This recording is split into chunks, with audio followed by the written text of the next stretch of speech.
Bueno, nosotros hablaremos del género Candida albicans. Nuestro equipo está conformado por Roberto Rodríguez, Carlos Castañeda, Jacobo Álvarez, Alejandra Flores y Andrea Bolaños.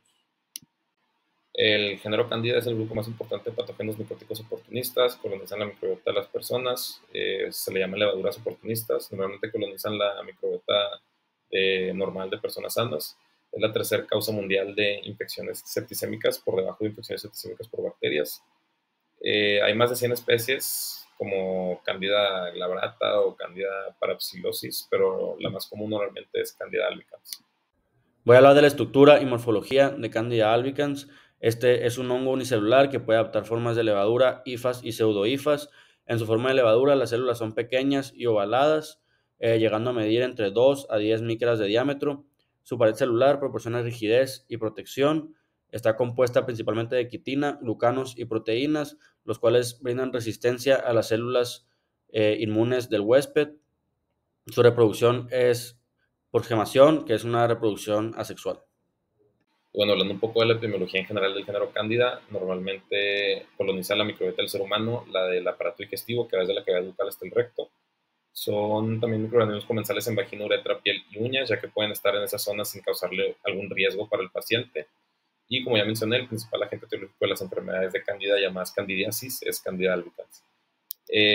Candida albicans, como ya mencioné, está ubicado en la microbiota humana del paciente sano y también están en ambientes naturales ubicuos, o sea, en todas las zonas. Y las fuentes de infección por cándida se pueden ser endógenas y exógenas y normalmente son infecciones nosocomiales. Endógena normalmente se da cuando hay una deficiencia de las barreras inmunitarias del huésped o del paciente y también esto se puede diseminar causando una infección septicémica cuando hay una colonización muy excesiva en la zona colonizada. Y pues la exógena es normalmente por uso de material en el hospital contaminado. Y aquí vemos grupos de riesgo de infección de candidiasis, tanto fuentes exógenas como endógenas. Pues endógenas normalmente son pacientes con bajas defensas inmunitarias, pacientes diabéticos, pacientes pediátricos también o pacientes que están utilizando quimioterapia. Y de fuentes exógenas normalmente es por uso de catéteres, uso de, como ya mencioné, antibióticos de amplio espectro, válvulas cardíacas, entre otras cosas. Hablando de las infecciones septicémicas, para que ocurra una de estas infecciones debe haber una proliferación excesiva de las levaduras de Candida albicans en la zona que colonizan. Y en esta tabla podemos ver cómo la causa más común de infecciones septicémicas es por Candida albicans. Aquí vemos en las barras rojas. Y en la segunda tabla podemos ver que normalmente el 49% de pacientes que adquieren una infección septicémica por Candida albicans van a morir. O sea, es un riesgo muy grande ya que es mortal. Y el riesgo, como ya mencioné, es pacientes que usan catéteres, pacientes hemodializados, pacientes con antibioterapia de amplio espectro. Todo esto genera una proliferación excesiva de Candida albicans. Y hablando de la distribución mundial de Candida albicans, podemos ver que el 45% de casos se dan en Asia y en el Pacífico, 50% en Europa, en Latinoamérica hay un número de 43% de casos y Norteamérica un 41.5%. Y aquí en esta tabla podemos ver que las infecciones, o sea, la candidiasis más comunes son candidiasis del pelo y de las uñas, candidiasis vulvovaginal, candidiasis oral o candidiasis septicémica. Y hablando un poco sobre la epidemiología en México, los datos muestran que Candida albicans está en primer lugar, pero hay una tendencia al aumento de otras especies de Candida que generan candidiasis. En la primera gráfica podemos ver que la causa más común de candidiasis en México es la candidiasis genital y después le sigue la candidiasis oral. Son datos sacados de estados como Ciudad de México, Puebla, Yucatán, San Luis Potosí, Nuevo León, Tamaulipas, Chiapas y Veracruz. Y en esta tabla de abajo vemos que lo más común de candidiasis genital es en las mujeres, más que nada en Tamaulipas, en Puebla, en Ciudad de México y entre otros estados. Y siguiendo hablando de la epidemiología en México, en estas gráficas se puede ver que para cada tipo de candidiasis hay muchos diferentes agentes etiológicos que causan esa candidiasis, pero la que más abunda y la más común por mucho es Candida albicans, que podemos ver aquí, la estoy tapando con mi imagen, pero la parte azul de la gráfica corresponde a Candida albicans. Entonces vemos que en candidiasis oral, la onicomicosis, que es candidiasis de las uñas o del pie, en la candidiasis genital y en las candidiasis cutáneas, por mucho Candida albicans es el agente etiológico causante de todas estas candidiasis aquí en México. La Candida albicans se caracteriza por colonizar las mucosas digestivas y pasar a torrente sanguíneo por medio de la translocación gastrointestinal por catéteres contaminados que interactúan así con las defensas del huésped y abandonan el compartimento intravascular para diseminarse hacia órganos diana como cerebro, riñón y vaso. En disbiosis, trauma o incluso inmunosupresión, su proliferación activa los receptores de reconocimiento de patrones de las células inmunitarias y produce la inflamación y patogenia característica. Algunos de sus principales factores de virulencia incluyen la adhesión a tejidos, el dimorfismo, el tigmotropismo, la secreción de enzimas extracelulares, la formación de biofilm en catéteres e instrumental hospitalario y el cambio de fenotipo o variación fenotípica.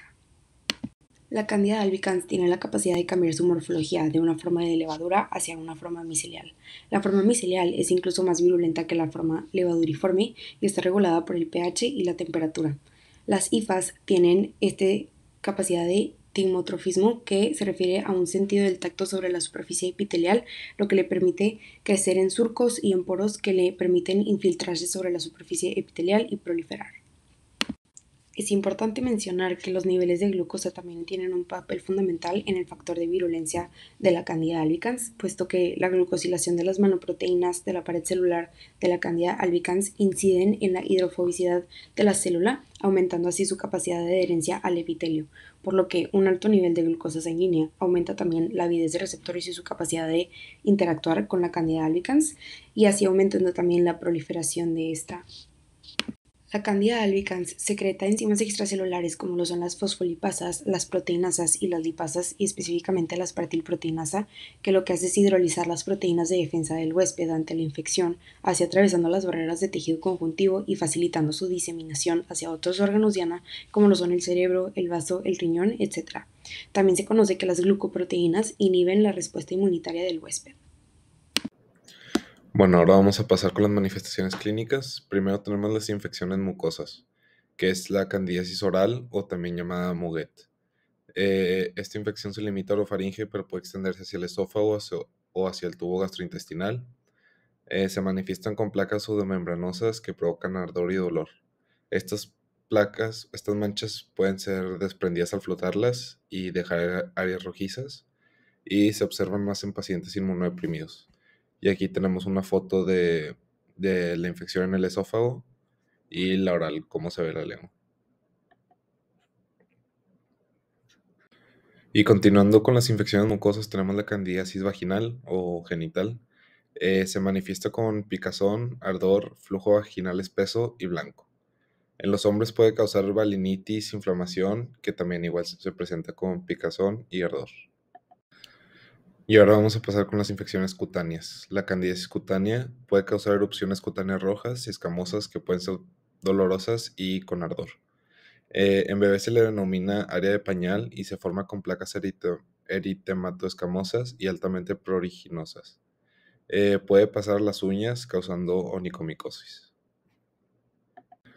Y por último tenemos la candidiasis profunda, que puede ser infección en el tracto urinario que viene con disuria y un tenesmo vesical, o la candidemia, que es cándida en sangre, que viene con microabscesos, fiebre refractaria, taquicardia y disnea, hipotensión y lesiones en piel.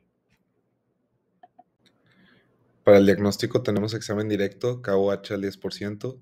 En cultivo, cándida crece rápido de 24 a 48 horas y es en un cromoagar o SDA. La serología se puede hacer ELISA o RIA.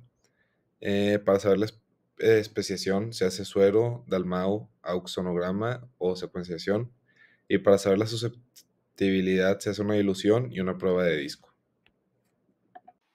Y para el tratamiento normalmente depende de la zona anatómica que está infectando Candida albicans, el sistema inmune del paciente y entre otros factores, ya sea la edad o factores de riesgo como la diabetes, infecciones por VIH. Una infección cutánea y mucosa normalmente se utiliza un tratamiento tópico en donde se utilizan cremas tópicas, lociones, pomadas y supositorios que normalmente contienen, todos estos tratamientos tópicos contienen antifúngicos del grupo azoles. Para candidiasis diseminadas, ya en diferentes zonas, se utiliza la amphotericina B. Y el tratamiento para las infecciones septicémicas de Candida albicans, que normalmente es una enfermedad mortal, pues utiliza el fluconazol o itraconazol por vía oral. Y bueno, ya para concluir, vamos a hablar un poco de la prevención y control en el caso de Cándida. En este caso, lo que vamos a hacer es evitar antimicrobianos de amplio espectro. Vamos a manipular cuidadosamente los catéteres y cumplir de forma rigurosa las directrices de control de infecciones. Y por otro lado, se ha comprobado que la disminución de la colonización asociada a la profilaxis con fluconazol es eficaz cuando se emplea en grupos específicos de alto riesgo. Pero es importante mencionar que existe cierto riesgo de selección o creación de cepas o especies con resistencia a estos fármacos. Por lo tanto, la aplicación no se debe realizar sin antes realizar un estudio de estratificación de riesgos y ver si es conveniente para el paciente.